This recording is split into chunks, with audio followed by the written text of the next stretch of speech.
Hello guys! Ngayong araw na to, ang ating mga biikis is 9 days old na. So nakakatuwa ating panoorin, no? Ang kukulit talaga nila.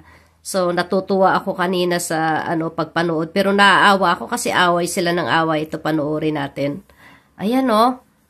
Grabe sila kung mag-away. Talagang sinasaway na yan ni Nora. Sabi niya nga, ang titigas ang ulo nyo, ayaw nyo talagang makinig. Ganyan pala yung kanilang behavior. Ayan o, inaawat na pero ayaw magpapaawat.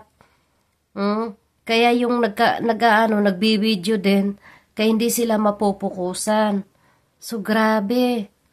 Nakakaano rin panoorin. Ganyan pala sila nagkakagatan daw sa tenga.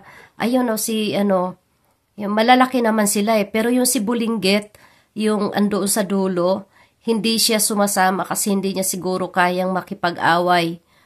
Doon lang siya, siguro takot din siyang maanuhan, no? Yan si panganay.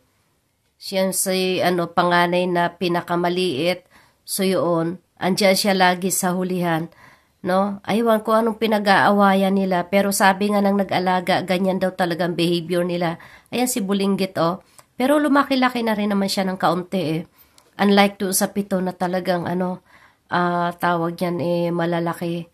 So yung favorite niya doon talaga sa may hita ng nanay niya sa pinaka yung sa may dulong suso doon siya doon siya dumidede. So okay na yung no, kasi namaga dati yung ari ni Babsi. So okay na ngayon. Ayan, so yun. Nagdedehan sila. Kawawa naman to si Bulinggit. Siguro hindi niya maaabot yung dede ng nanay niya. Kaya unlike dito sa malalaki. So yun lang guys. Yun lang tawag niyan.